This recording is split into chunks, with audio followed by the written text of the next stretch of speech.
sai omitema totondi ebele liboso habitando bikele le sengeli tocha Congo na centre d'intérêt la jeunesse congolaise quel est son avenir ce qui le lobby to bibo solo te bo sembote jeunesse on a lobby okutana koko so mambebele bato pe bo so ba misolo à l'état bako kwaka misolo à l'état sengeli bo changer bo bongola mitema bo tala misolo sengeli yo moko zwa otonga ba immeuble tala tabano bako tanga na gratuité bo apuyango na kati ya mutu ya masola poko lelo to kubeta pena matali seguise babi implication à DGDA implication à ministre commerce extérieur to kubeta insécurité na Congo Congo démocratique sima ya tourner ya Félix Antoine Tshisekedi Tshilombo na Congo démocratique to kovanda suma kantention ba interpellation ndeko matata mponyo mapon babi alona ki masangu na bandundu a récolter université na Maniema to kovanda sabana makansa biso parce que kimbangu akufate Kimbangwa vivant Kimbango tande Congo zo kende de tombi mon mboka Yvon Mundadi ya za cadre na parti cher ya mboka Didier Bidimbu ministre eto karabi mon mboka mbote mingi ndeko Rodrigue Kinyembo na sepeli une invitation à bino ainsi que bandeko bazolanda biso na beitando yike 45 minutes est-ce que ko promettre ba Congolo lelo ou baka bosolo na koloba bosolo pe na koloba bosembo bosolo pe bosembo bino bandeko poto bo tala biso Mike Mavola Remy Luvumbu Freddy Takidi na caméra mususu Mike Kamoka na caméra mususu bango ba yeye ko luka Yvon Mundadi pour ba bosolo pe bosembo tongo ki ba interpellation de ko matata ba mekio esimité ba mekio total ndenyo kende sala ki ondeni non mais sala ki nga esengo mingi parce que ko protéger ye kolinga a se présenter na justice c'est likambo moko soni parce que chambo bango bazalaka na kati ya Sénat eza bato baza ba sage oyo biso photo par exemple pour na bango interpellation oyo ba interpeller ngolo beza arrestation te interpellation c'est que baza na ba information moko oyo ba ko solo na yeso ki aza innocent donc akotika ma meso kaza coupable akokangaba voilà ngesa la première procédure Sénat protégé qui est ba kena vote bo simbité apparemment dossier même ya bukangalo nzango eza singa matembele batebele bana Sénat pas Jules Alingeti alobaki na kata Sénat tona ba alligator kuna tona ba léopard ba caïman et le Congo na sepeli mingi parce que ba sénateur ba sali preuve ya bonne volonté ba sali preuve ya ko sepeli sa ba la kisi biso ke ba sage pona ko la peuple congolais était malobagnon surtout ba imboka banda lo bana bango baza sima na ngote voilà raison pour laquelle lelo ba lever immunité na ye ba livrer na justice ba landela ye so kaza innocent ba kotika ye ça normal mais c'est pas un acharnement contre Matata quelqu'un qui a géré ando sala ba cadre stabilisation sur le cadre macroéconomique ando sa ba troïka elimino ba avion gimpa vita c'est pas un acharnement contre Matata acharnement contre qui acharnement pourquoi oyebi lelo nga na lingi na yebiso eloko moko mwana mboka Rodrigue Nyembo est-ce que yeba que no projet bukangano des fiasco et ça lelo moko te na mboka Congo soko zo yebisa ngai que no ba avion qui pa vita ezara lisusu te parce que nga na aéroport ba avion ne se coufa est-ce que Congo Airways ezalaka entreprise privée to za entreprise nationale mboka na biso ba travailler na licence nini yango licence so bazo ki pa na lac tonini oso comprendre ezana makambo ebele ezana se lelo lokwa tonini toloba tokoloba bosembo pe bosolo na ba imboka balanda bukanga lonzo lelo esali eloko moko te je vais d'emblée me poser nga ba question mais na lingina lobana yo lelo université to hôpital ya mwana mboka batata mpo de profiter à l'état congolais ya nini ne loko moko te parce que c'est loko moko privé o ya yé moko lelo mais tozonga da dossier bukanga lonzo ba bengisi mwana mboka ba na posa kotuna ye azana ba dossier muso judiciaire o eza libanda wana eloko mabe ezalité eloko ngana zo sepela na régime wuti ko koma lelo to bande ko mona ka kala ki ba ordre o ba konzi ba ministre ba sene ba na opesa kangai mais lelo komina bango moko pe baza interpeller bazo banga ba komi ko luka lo lengeni na kovanda omoni changement moko donc du côté wana na beteli mwana mboka Félix Antoine Tshisekedi Tshilombo maboko mingi voilà dossier bukanga lonzo ba dossier surtout balandela ye soka za innocent to ba kotika ye mais soka za coupable akokanga mape au Canada acharnement contre yete eza ba dossier ba fait eza normal ou ba dossier ba zomona moye ba protéger ba fait normal est-ce que rolimbo la population école contre démocratique on a biso ba fait normal ya Matata est-ce que vous tirez pas à l'est parce que boga na cour constitutionnelle bo kuna juge na tiré na za boga na cour de cassation apparemment la loi congolaise n'a pas prévu cour mo esa misaba ancien premier ministre momboka donc omoni eloko wana ngana lobaki azalaki moi moke protégé mais lelo l'état na biso pe justice mboka na biso et ju lo lenge nini ya okuta na mwana mboka tozo luka mwana mboka matata mponyo te tozo luka ka to kanga ete parce que toi na problème moko te le problème majeur ezali lelo yo ba oyo ba travail ba imboko ba travail ki liboso ba travail ki plus pour na ma benga na bango pour le peuple congolais te lelo yo souffrance to na RDC misère ezo kota na ba gêne lelo yo. Et ça, bango ne te basala qui ango, bango ne mutu barandre biso. Donc ça veut dire tu estimes que 18 ans sur Kabila n'a rien fait dans ces pays. Papa, parce que bino bandeko ya union sacrée beaucoup na chasse à l'homme au sakanate. Tala, du point de vue économique, mais Kabila a détruit notre pays. Il a détruit notre pays. Ngana kolo baloko la boye li na kiboko nzela loko la malédiction mongo boye kangi biso.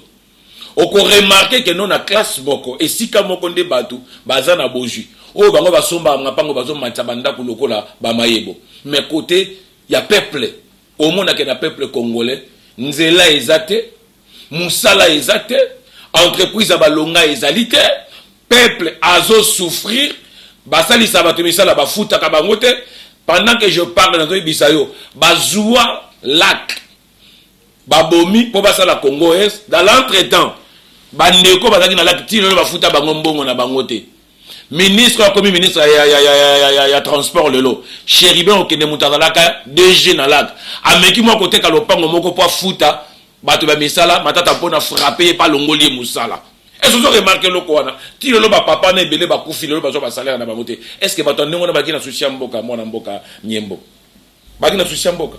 Donc ça veut dire temenga so ebisika ngeno Kabila botola biso ba Lyon na biso ba Leopard na biso me onga kati na kondima. Donc ça veut dire que toi na zote sika bana ba osakana. Donc ça veut dire Kabila kinano nga kati parce que mutafuta à 15 $ pour que à Lyon et à Leopard. Mon frère, investissement on a Kabila sali eza privé mbongo kotaka la libengane na libota na ye. Ezo profiter dans l'état congolais atene loko mon côté. Eza ba bien privé na ye, eza l'état congolais te. L'état congolais doit bénéficier na kata biloko wana. Na lingina tuno mona mboka nyembo tuna population tuna Mike Mavola na tuna Mike Mwaka na bandeko tona bango lelo Kabila tango akotaka na kibokonzi par rapport ya ba revenu ya salaire na ye avec kokoma na niveau comme nango bozui na ye nyonso to akoma nango la jongo wapi pas se poser ba question na cité sika bavandi. Donc Kabila pas un salaire na été a été pèse exorbitant. Est-ce que so yoka ba beta ta li solo ya salaire na yeto mutomoka yebia. Mais Félix pas bien salaire na été a évité so exorbitant. Oh ya zuwa kawana e kenda na ba. Beaucoup plus ko exposer chef de l'État. Beaucoup ko exposer chef de l'État na miso abatu boya na question moko improviser botune salaire na miso abatu. Ce qui le monde mboka Félix Antoine Tshisekedi Tshilombo a pesa qui vraiment montant salaire na le l'autre ngato benga ya président moko de to bato menzana ko fing bako koloba yo estime combien akoya akopesa biso juste na moindre centime donc alobi en vérité parce que dans qui préparer te pour na yango ngana betele ke maboko c'est un grand diplomate c'est un grand stratège à répondre na motema na mo malabi ke vous voulez olingi na répondre na motema na mobimba jusqu'à là na ibi salaire na ngaité parce que ça na service ba tchaka na sima pour l'endre ba salaire à chef de l'état mais songa na ibi sio lelo soki to calculer salaire à mon mboka Félix Antoine Tshisekedi Tshilombo comme à $20,000 te ah ils vont ndadi Mike Amola bokecho landa yo pour ça bokecho kandate mais dazo ibi ça y est salaire à mon mboka Félix Antoine Tshisekedi Tshilombo comme à $20,000 te bandeko bazo opesa bokecho opesa waya mbokando et c'est donc ça veut dire tata non écoute d'abord tu réfléchis non par absurde pour toi intellectuel donc ça veut dire que ngana bi salaire na ngate ndé na koyeba soki lekebele isika kasi reza na kati yango na ils vont mondadi bokecho Holanda o Mike Mavola Holanda o Mike Remi Luvumbo otala économie samaele tozonga na bato bayandaki maloba ya chef de l'état alobaki nazwaka yango te ekendaka esika ekendaka na yebi yango te mais oyo ekomaka na maboko na nga eza exorbitante donc c'est que nazwaka yango nasali nango ba besoin na ngai pourquoi d'emblée kotunaka mokonza mboka na miso ya bato salaire na yo eza combien il fallait répondre kaka bato il fallait savoir salaire na eza combien ezalaki utile te na moment wana na temps oyo ko koma temps convenable mwana mboka ko exhiber salaire na isa na problème te ngana mona kuta na likamana na ngo débattre na betele ki maboko pas trop sage na réponse ya pesaki 3 6 bamo recensement babi l'école Congo démocratique faut ça pour organiser élection il y a 2023 ndenge longo bani tout ça l'élection peut-être ma kiloko sopanate tout ça l'élection au nous sur na kimia ko apaiser population école Congo démocratique babi tout ça la recensement le thèse de tata pour école Congo démocratique Félix Antoine Tshisekedi as un candidat en 2023 contre l'Union sacrée. Mais sur le bilan comme il en a 2023, tout ça, la bilan, ça veut dire que le bilan de Félix est aussi mitigé.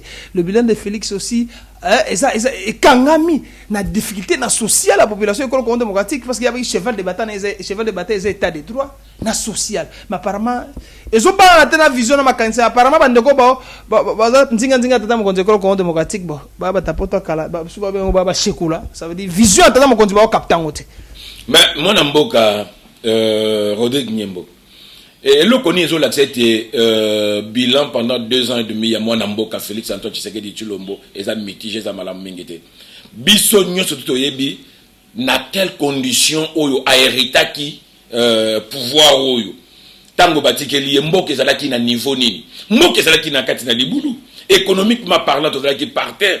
Sécuritairement parlant ezalaki par terre. Nyonso tout ezalaki par terre. Mais faut tobete le monde mboka. Mokonza mboka maboko makasi parce que na lobaka constitution ya mboka ezalaki taillé na mesure ya président honoraire Rabimaki kazaka on ezaki na mesure na ye batebele bakanisa ki po bonsomi po kimie kota na kata mboka ila fali makile tanga mais moi na mboka Antoine Félix Antoine Tshisekedi Tshilombo asali yango na papier na bik na kimia makila etangite eloko moka mabe esalabité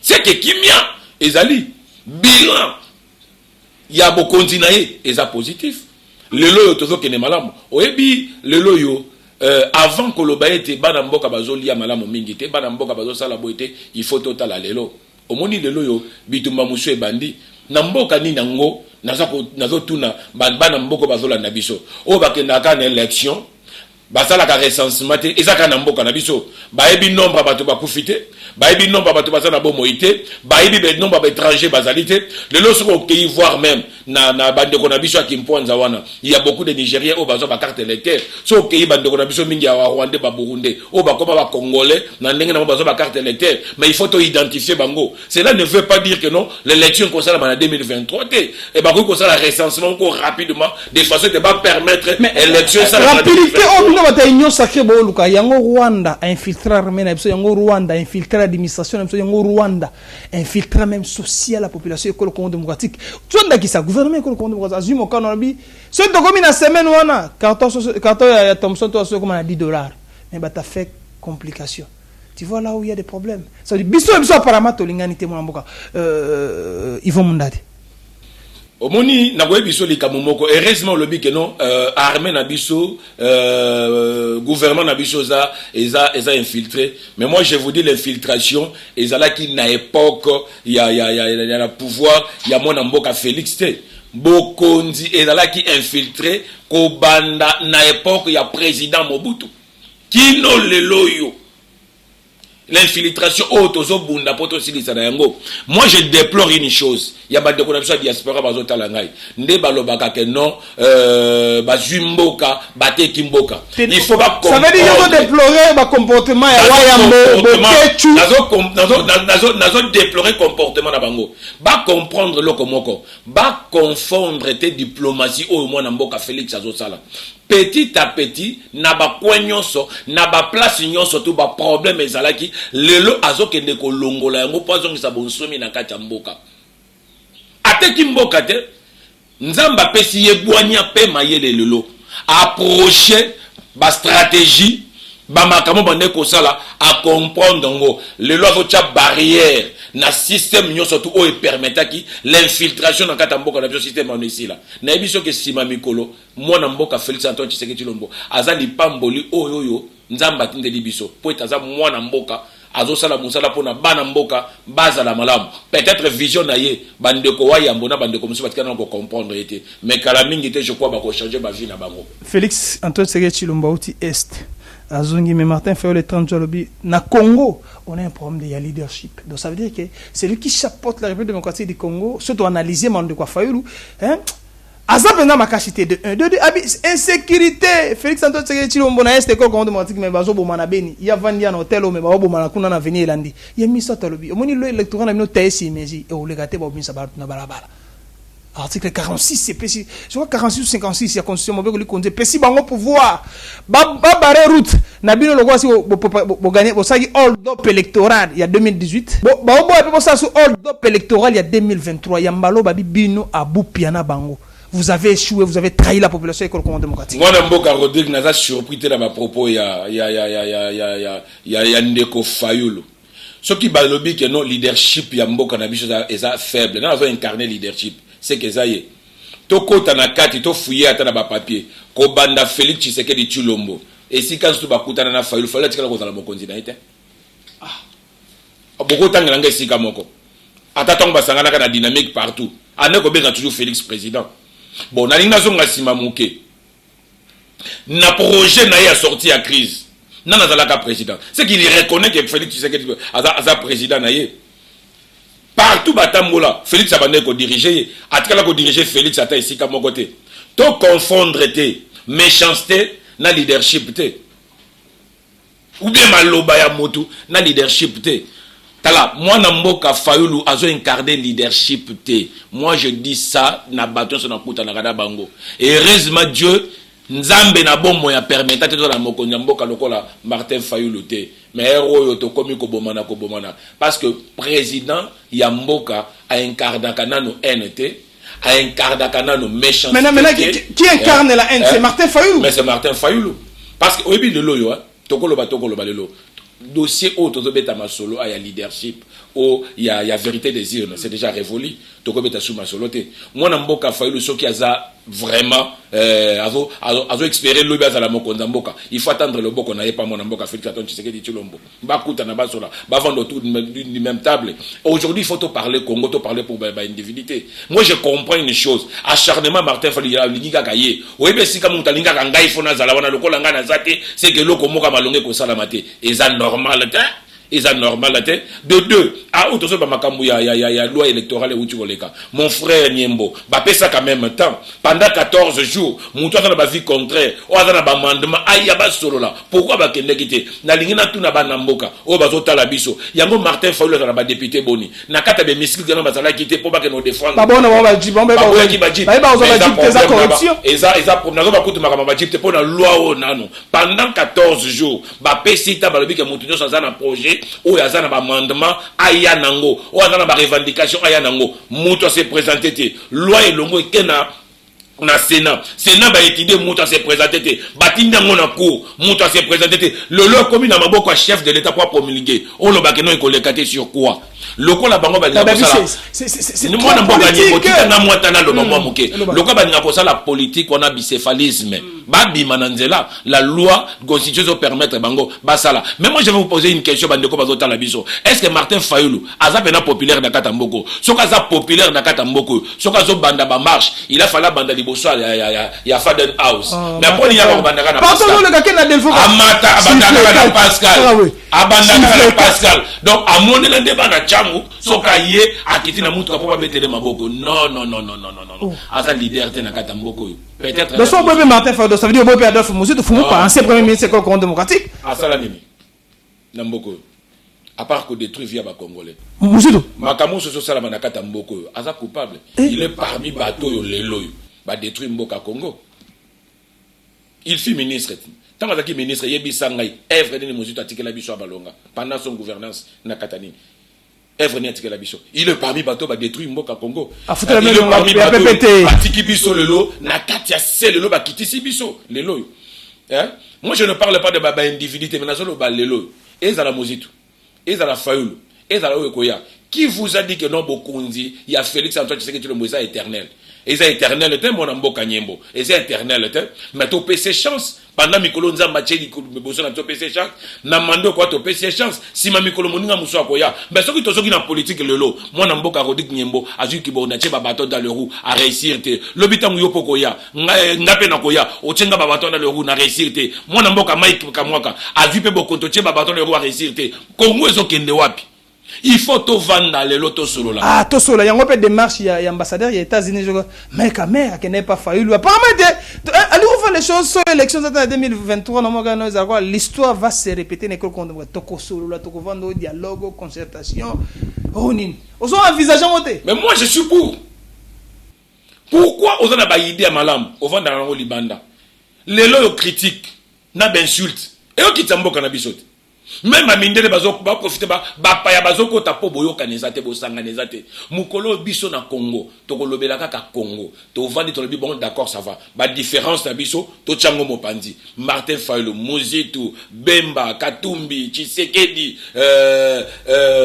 Mbusa Nyamusu Frank Diongo Mbusa Nyamusi Didier Boudimbu to Vital Kamerhe le pacificateur to vandi to sololi to vandi na mesa moko to sobi bon d'accord ça va to ndimi boye mais to kobima ndenge nini mukolo na Congo ekobima mais si tu continues à la obi tata moko to Vital Kamerhe le pacificateur très honnête très sérieux j'ai mis à Kamerhe mkomso kobima kaka ozonga na scène politique c'est ça qui on dit tata mokonzi akumisa ndeko na ya cash bani mais moi na mboka je comprends le langage c'est comme chose accusé mokonza mboka je m'aimerais naibisa pe na batu bazota la biso. Oh mais Félix Antoine Tshisekedi abaki Vital Kamerhe c'est très sincère, très honnête. Vital Kamerhe est un individu. Félix Tshisekedi est un individu. To confondre entre Félix Tshisekedi un individu na Félix Tshisekedi institution mbokate.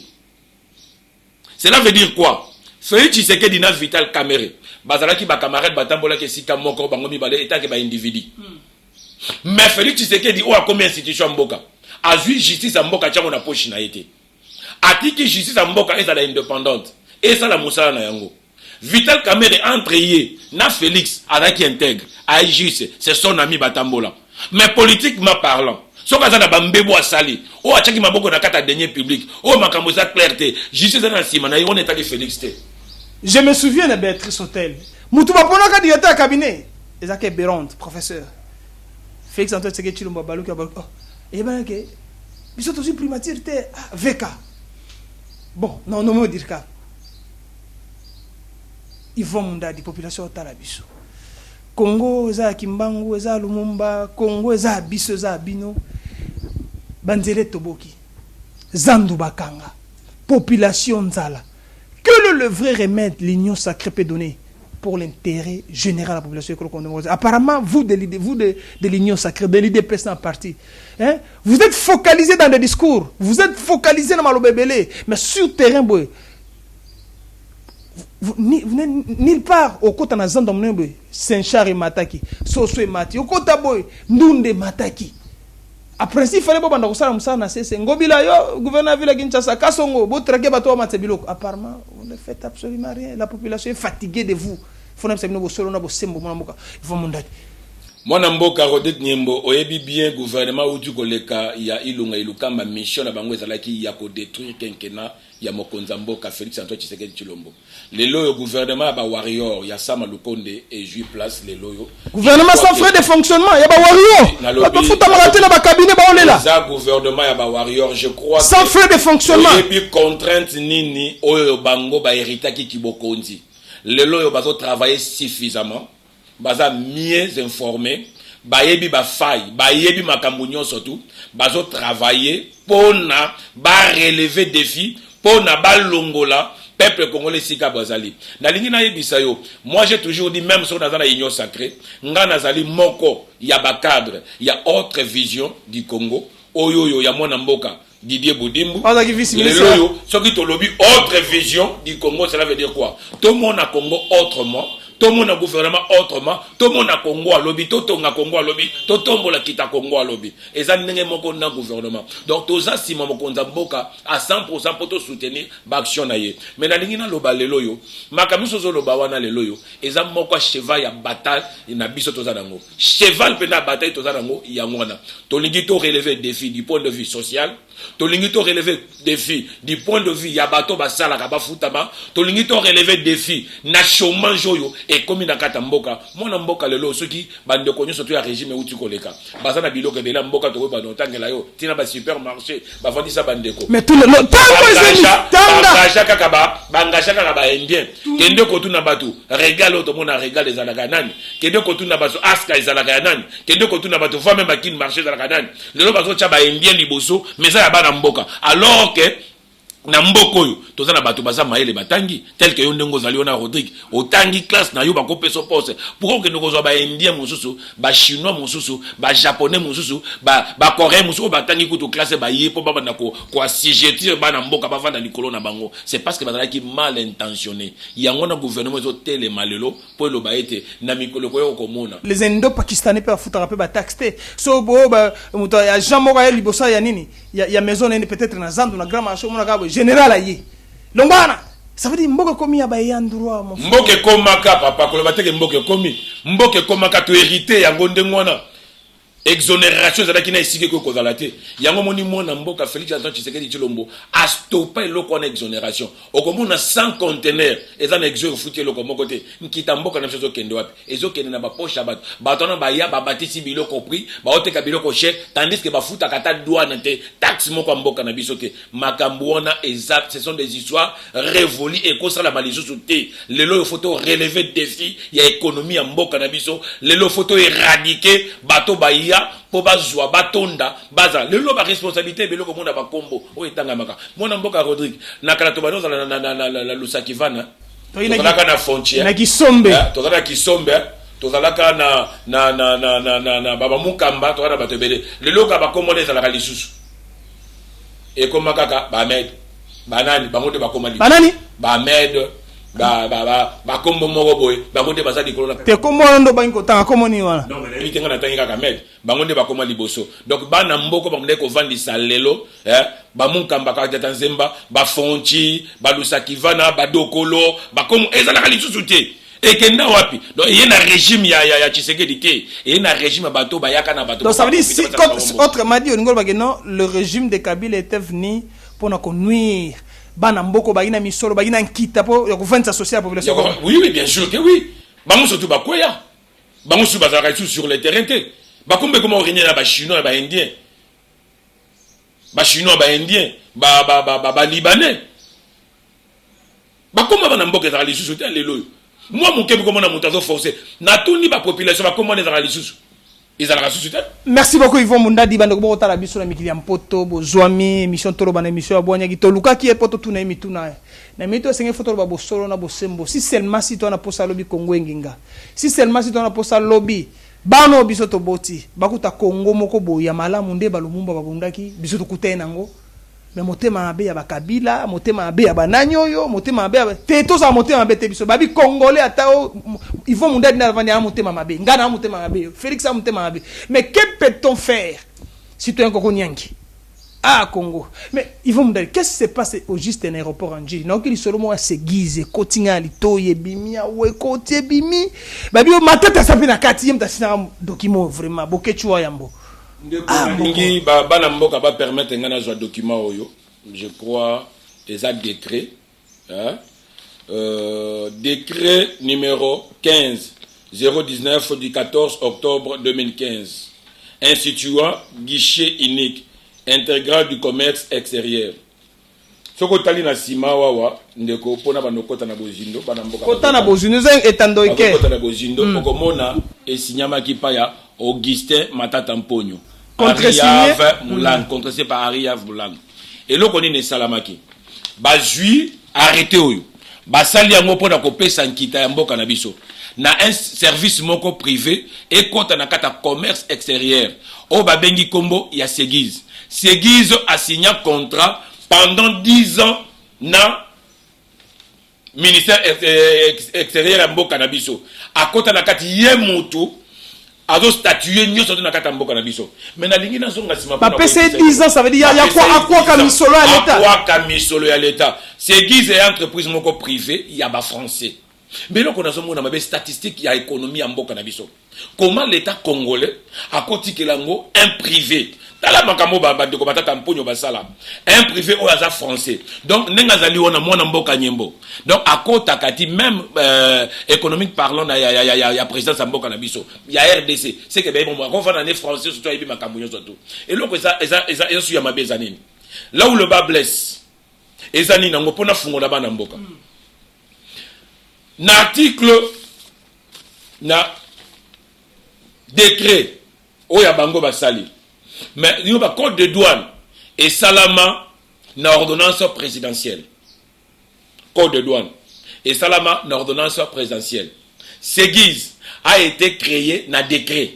Oya qui signé par ministre. Mais qu'est-ce qui se passe à l'aéroport? Bato Séguise baye baza koti na kata douane. Bazo senga ba violer na no code de douane. Bazo senga cargaison soke kiti na avion. Balongola yango manifeste cargo manifeste ole ba pesa na douane ba pesa ngo na maboko na bango.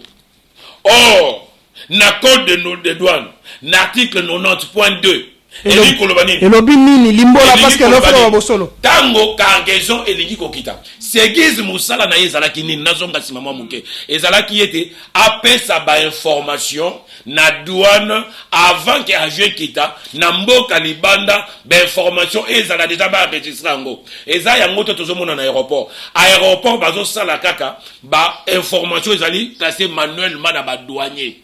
Donc l'état congolais a joie commissionnaire entre douane na avion na cargaison. Cela veut dire quoi? Un commissionnaire. Si ko tangu de ko na na marchandise au lieu ba pesa na maboka douane faut pas pesa na maboka Séguise. Séguise a que ne ko joie ba donner pour transmettre ngo. Est-ce que nous sommes informatisés et les gars na bouche à l'oreille yo kangai et qu'on a informatisé ndenge nini na ligne na bono moké. L'entreprise Séguise devrait transmettre les informations de cargaison manifestes électroniques venant du source, pays de provenance, avant que l'avion décolle. Tandis que présentement, le transporteur saisisse le manifeste localement au manuel ici, sur place, dans la place de Séguise. Donc cela veut dire quoi? Séguise a commis kolekana ba douanier. Donc ba douanier aéroport bazali. Mais bisonde munde na landi yo population no monaka Séguise ngo zalo ka bivak bis. Yo kate. Ba douanier aéroport bazana kanda mo ba lobeza te po bandoko na biso commerce reso salika lika muke convocation po bakanga yo. Mais il faut te dénoncer. Faut te dénoncer. Moussa lo ba sala lelo. Déjà Sidonia World azo sala yango. Donc, Séguise a commis l'écolo, il y a douane. Or, Séguise a une entreprise privée. Comment Kokota na makambo italiété va violer le code de douane? Comment se fait-il? L'ordonnance présidentielle est dans la brochée n'a arrêté un ministre. Ton a décret signé par Matata Augustin. Matata Mponyo. Mais le code de douane est seulement na ordonnance présidentielle. Comment Séguise fait dans l'écolo il y a des douaniers? Ça veut dire Matata tata le premier ministre de Congo démocratique a joué comme Mokano abi bon ça va yo logo za français une entreprise dans le Congo na pesi 10 ans quoi quand mi solo ali. Quoi quand mi solo. Si ko tuna. So disait si ngana et puis to kito za na minute tuna ngani. Et puis iko na mutu na msuno mi tuninga mo yelinga siko na 10 ans o ya zuwa na mwana mboka. Mbongo zo kende wapi? Mais place mbongo kende na la banque privée. Banque comment on y banque? To ebi kombo banque ngote. Séguise a lobby bien que service rendu na ye mbongo kokota na guichet unique te mais ouais qui création ya guichet unique tout doit se passer na guichet unique mais mbongo Séguise azo senga bato $5 et que na guichet unique te au foot ngo e pa na bango côté que na kaye banité pe bazo foot sango par RTA to par au cause na 3000 kilos aux 10 sous groupage na 10 sous groupage faut faire ça et 5 mais moi je vous dis que c'est scandaleux. C'est scandaleux. Mais moi qui ndeko jali c'est pour ça zo mokano na bibo ça va ça l'enquête à Séguise wana je connais bata BCC fo kita kuna si azo ba vivre favorable ba kita ba comprendre ayebi yangote ayebi Séguise akuti yango azo pédier ba chose parce qu'il y a akuti yango mona mboka. D'accord, ça va pas descendre na bango na aéroport. Mona mboka Rodrigue. Tokolo bana biso mabenyo surtout. Mais mona mboka le président honoraire tango alongo Séguise yaki arrêté wana atika ko tika ngo jamais na niveau ya fret aérienne. batindaka ngo na fret maritime. Fret maritime. Pour aider que ça va poser des problèmes. Mais le loyo, nani a sali ordre de mission, il y a bango ba kita na fret aérien de l'eau. Le lo na zo biso que Moussa les a ralenti, baso ko saisir, ba manifester, baso ko kota ba donner te, ba alourdir pendant Moussa là, ba mettre, ba douanier le lo devant un fait accompli parce que Segis a yete boko ça le lo côté. Tozo kende wapi. Alors que tozo lo bakeno. état de droit tozo lo balelo. Tozali bato union sacrée, toye poto soutenir vision chef de l'état, toye poto soutenir action chef de l'état, mais boye tozo détruire ngo, moi namboka Rodrigue Nyembo. Tozo détruire ngo. Lelo na ebiso loko moko, nga na ke voyage, na sombi biloko na ngai. Na yebo ebisinga ke fofuta $5 da 10 documents za nango, na futi 1000 et quelques dollars. Maintenant na koya na osala nini? Na koboya ko bimisa biloko na ngate. Mais bato ba consommer quand même to ba souffrir bozo décrire wa non biloko zo mata exact ba ndeko ba Jean Lucien Boussa ba zunga mokonza mboka Jean Lucien Boussa initié, il a fait des observations. Et puis maintenant quelle est l'implication à DGDA na kasa dossier Segis? DGDA a commis le coup là, moi na mon salaire à Segis. C'est Segis qui fait tout. DG Congolo non. Mais yo kangana no ndeko. Soki cargo manifeste ye kitini maboka Segis. Si vous avez un douanier, or, code de douane est sur l'article 90.2. DG Congolo, comment tu peux permettre à Bilo Kwaboui? Entreprise à l'été, douanier, Bazama l'été, Bata Segis va spécial. Pour passer la moussanson. Donc, au Koki Kosa, les lots côté dans l'aéroport, ceux qui s'aiguisent à Zalité. Kostoké, tout. Donc, statistique économiquement, il y a un bon cannabis. Et ça, il Segis. Alors que Segis est une entreprise privée. Mais c'est une perte grave. Il y a mis solo à l'État. En bien principe, sûr que oui. L'aéroport est une entreprise à mon Je vais vous dire une chose, L'aime sous par jour, tu saisir 30 dossiers. Bêta 30 dossiers, na moi, moi, combien par jour? Surtout, on a 30 dossiers. Bêta Sikoyo, surtout comme il a 30 000 dossiers, net pas picoler où tu les cas dans moi, tu as plus ou moins 30 000 dossiers. Bêta fois ça et $5. Mbongo wane zo kende wapi. L'État congolais a zo profité na nini, na kata mboka wana, na mbongo wana. Et quand tu as un guichet unique te. Alors que ilunga ilukamba, ata tolobi ke bazali mabe, asala ki lettre mo pona koyebisa na OCC. Que eza na moto moko ta ko kozwa mbongo libanda ya guichet unique. Mais aujourd'hui c'est Gizaye parmi tant de taxes ezali auto déplorer télé. Ça veut dire c'est Gizaye venu na taxe na kata douane, le lot ba ba sous c'est Giz ou doit $5 pour le service rendu. Donc ça veut dire c'est Gizaye na avènement matata le premier ministre. C'est Gizaye be azwa bénédiction, il y a Henri Yaf Moulang le ministre en finance. C'est Giz azwa bénédiction, il y a Nefertiti Ngoudianza. Jésus a remis. Est-ce que moi je me pose la question?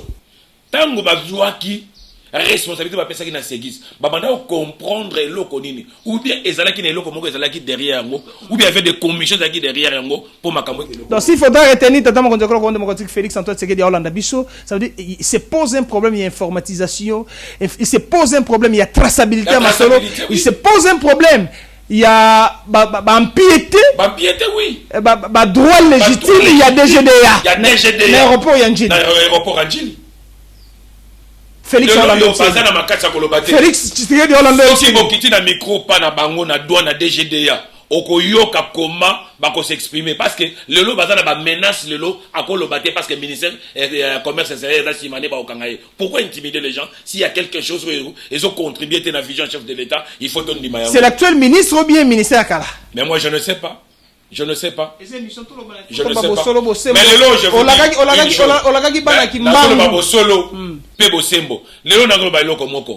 autrefois, tu as une émission moko. Il y a moins d'amboka. On a respecté Rabbi Moninga Nangai. Médak en Kolongo. A dénoncé qui Makambo. N'est-ce pas à une invitation parce qu'il y a 4 caméras. Et l'eau qu'on a ça qui a fini qui monte. C'est qui c'est une personne. Oh, le lot femme d'ako. Côté de l'Arabie sur l'invitation qui nous répondre dans la 4 caméras. Baba ndako benga sur le téléphone pour pas menacer biso. Oh, biso toujours le Congo. On part toujours le Congo. Toi le Moutoutin. Et puis bango baba Congo les cabinotés. Basa ba Congolais ko les cabisoté. biloko ezo matalelo yo ole to soutenir biloko ekitalelo yo tozo ke ndoko tchasu ba taxi susu oye komata su biloko pour chef de l'état fungama dans l'entretemps bako finga bato commerce extérieur te bako finga ne mokonzi mboka bako loba mokonzi mboka zo kokate ou bien bandeko musu ba ina inosa ke na mission moko ko détruire vision chef de l'état ou bien ba ipo accompagner so ba ipo accompagner il faut makaba ba segizo yo ba arrêter na yango lelo yo lourdeur et comme na musala bazo meka ku même ba manifester pour segiz yemoko azo comprendre dans te combat ko kota a tracer le loko ne na aéroport boko no tendre ba na aéroport ba déclarant baza kuna ba donner ba micro ba ko sabino lelo quelle lourdeur musala na ipson de comment ba to bengaka o ba bengaka fusion et cause loko eye sima o musu faut sangisa ko loko moko mais na nzela moko te faut ça lango fusion na na ndeko moko na aéroport ça dit 10 jours pour passer la fusion marchandise et autres traîner na aéroport c'est à cause de Seguiz.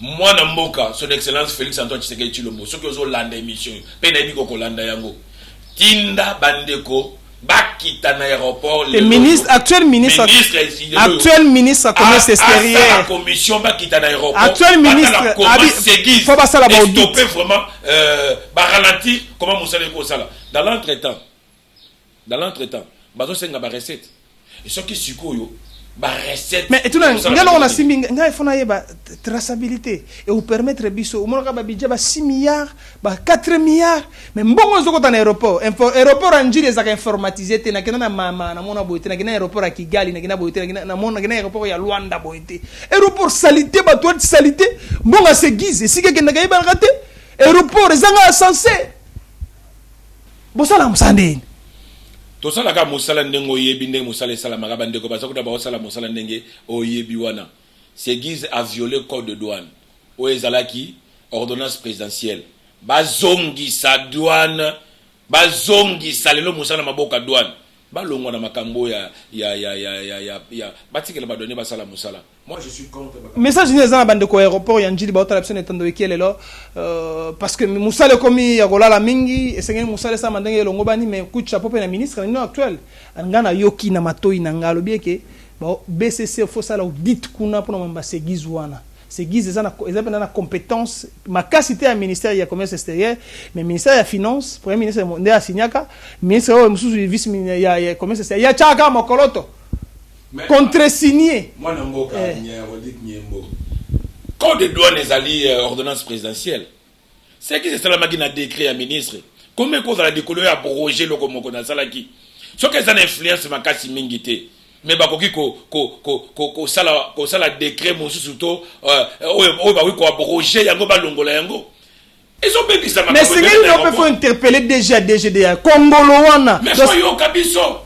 Donc Congolo on a déjà azolo kabezo kati ngana zolo baboye mwana mboka wa ute ko kenda ta tolobaki otolobaki ndeko o akufaka pe asonam okuiza abande ko anako ndiba bakabunyo sotute abande ko mettre nyo soto en application te il faut abenga bayi ba douanier o bana compétence ba sala étude na yango est-ce que descente ya Seguiz d'aéroport est-ce que basala ki étude na yango est-ce que bavanda ki bayokanaki lelo ya lourdi musala lelo ba douanier baza vraiment na se makola Seguiz le loyo DGDA ba DGDA ba na se ya makola Seguiz pour enregistrer manifeste faut que ne likolo na Seguiz tout ngani là où le bas blesse bazui local na bango moko privé na rotonde or guichet unique donc faut que ne faire bango posonga faire badouanier badouanier bavandi badouanier babenga bande kwa IPCA lelo bazangi musala pour musala nyoso teke na bande kwa Seguiz est-ce que ba na compétence est-ce que baza habilité ya kosima bakambo wana. Voilà l'état congolais a tellement na makambo boye bareto et salamaki ndeko nyembo et salamaki na mwana mboka matata mpono na aria obi matata mpono ya ba dossier belé sincèrement est-ce que ça qui peut pas sunga peut pas tomber dans kitambo sincèrement matata mpono ba aria mula ba ne faisait ngudi anzo et tant que vous dénoncer boye lobby okomona lobby mwana mboka il faut munda de ba sima na ye pro justice non tolo bela Congo ndeko Congo mama Congo tata Congo noko Congo koko Lumumba kufa pona Congo Kimbangu kufa pona Congo. Donc ça veut dire combat à battre. Bon empêcher on te poto le mission si mon mboka. Seguiz wana bino bon pété ba ben terre ya DGDA et puis DG Congo kanga na mu nokolo belo côté. Moi mboka mission sili 30 secondes. Non on appelle merci mingi l'équipe Mobimba ainsi que Yomoko Rodrigue Nyembo, mwana mboka Maika Mwaka na Freddy Takidi na équipe mobimba ya Canal Kin, équipe mobimba bana mboka so balandi biso na pesi bango merci mingi. Je crois tango to ya to lobi kaka bosolo pe bosembo to fingi mutute nazo banga prison tenga bango te ngana na ndira na mais so penga lelo ba continuer combat ngai nazali na autre vision du Congo ya mwana mboka Didier Boudim. Merci beaucoup. Tozali sima ya bokonza mboka poto soutenir ba yango tozako bozangele bosalangele ya mabe de façon et compromettre na quelqu'un bokonza mboka te et na bato so balandi biso merci mingi et na pesi bino mboka Congo eza biso to kolobela Congo pe bosembo merci mingi. Merci beaucoup na Mike Mavuela nyo sala ba no va na inverse kuno sala nini ndeko oyibi mambo etali économie mambo etali finance. Mike Mavuela so zaina kisasa nde basegizo peut-être ngoza te tata moko nzanga ko mawacheo na poste Rémi Luvumbu mutaba projet bozonga Kinshasa poto sunga école Congo démocratique. Merci beaucoup na Yvon Mundadi na libako pesi bandeko batalo na poto. Merci na Fifi Yengo, merci na Freddy Takidi Jombeli na assistance na merci beaucoup na Mike Kamora Kimi encore na botana bino. Au revoir, merci.